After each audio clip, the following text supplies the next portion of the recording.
Ça fait presque une semaine que je dors pas parce que là, c'est vrai, je m'en vais voir Avengers Endgame là, avec mon ami Jonathan.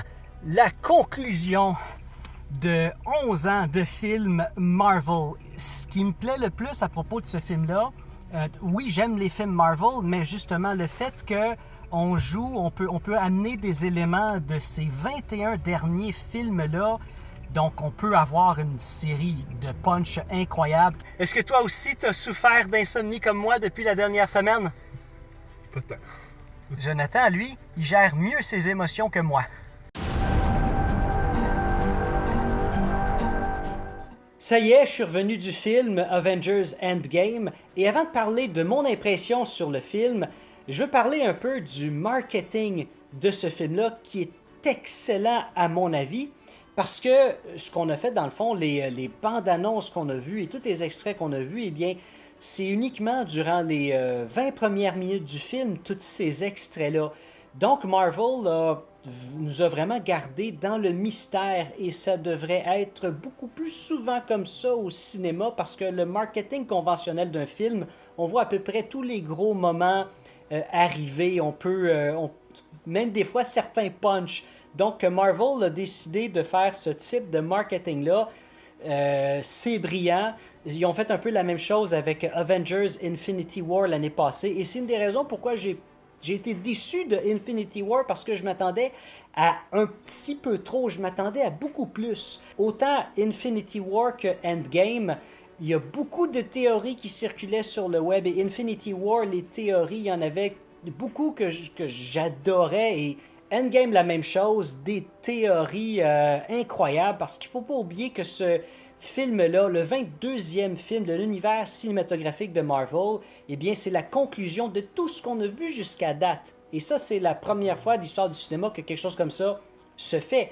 Donc, c'est facile d'avoir des punchs qui auraient le potentiel d'être incroyables dans ce film-là. Il y a tellement de moments, de choses, de détails parmi les 21 derniers films qui pourraient être exploités, mais en même temps, est-ce que tout le monde se rappelle bien de chacun des 21 derniers films? Les réalisateurs du film, les frères Rousseau, ont même sorti une lettre un peu avant la sortie du film, une lettre qui disait « S'il vous plaît, ne spoilez pas la fin aux gens ». Et, ok, ça veut dire que la fin est absolument incroyable. Ça veut dire que, mon Dieu, c'est tellement magique, la fin, les punchs qu'il va avoir, qu'il faut tellement pas spoiler ça aux gens. Eh bien, moi, ça me plaît beaucoup parce que quand je regarde un film, ce que j'adore, c'est pas être capable de deviner ce qui va arriver. C'est ce qui me fait le plus triper. Je suis persuadé que ça va arriver. Finalement, on m'amène dans une autre direction. J'adore.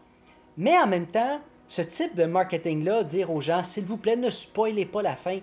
Mais est-ce que les gens sont si cons que ça? Est-ce que leur public est tellement con qu'ils vont se mettre à dire le punch à tout le monde en sortant de la salle, comme ce que Homer Simpson a fait dans l'épisode des Simpsons où il sort de Star Wars et il dévoile le punch? Mon Dieu, les gens sont pas si cons que ça quand même. Je prends comme exemple quand j'ai été voir le film Shazam que j'ai beaucoup apprécié. Il y a quelques punchs dans ce film-là, donc j'embarquerai pas dans les détails, bien sûr. Le marketing n'a pas été fait sur « s'il vous plaît, ne spoilez pas les punchs ».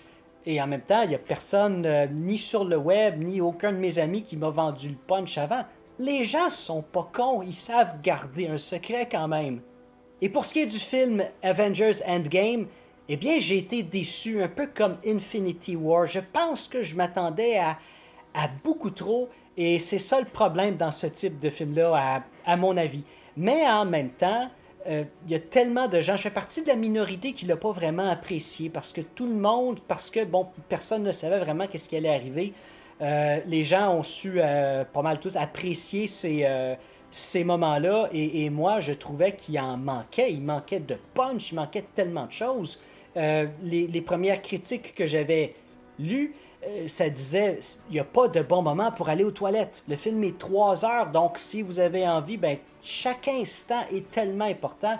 Donc je me suis dit, mon Dieu, l'intrigue va tellement être bien ficelée, il y a des détails qui vont arriver tout le temps et à la fin, on va tomber en bas de notre chaise quand on va comprendre la complexité de l'histoire. Et bon, c'était absolument pas le cas. À mon humble avis, finalement, c'est pas un mauvais film, mais c'est pas un film qui va révolutionner, à mon avis, du tout les films de super-héros. Oui, il y a certains moments du film qui m'ont surpris, c'est sûr, mais pas assez, à mon avis, pour justifier la lettre des frères Rousseau qui dit s'il vous plaît, ne spoilez pas la fin, c'est tellement important.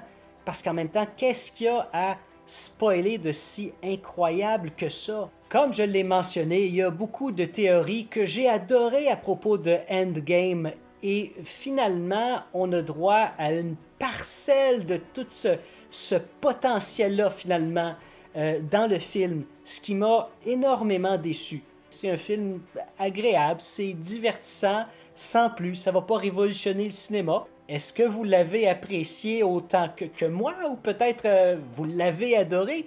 Dites-moi-le dans les commentaires et n'oubliez surtout pas de vous abonner à ma chaîne, de liker la vidéo ou de pas l'aimer, c'est pas grave, hein, parce que parlez-en bien, parlez-en mal, mais parlez-en.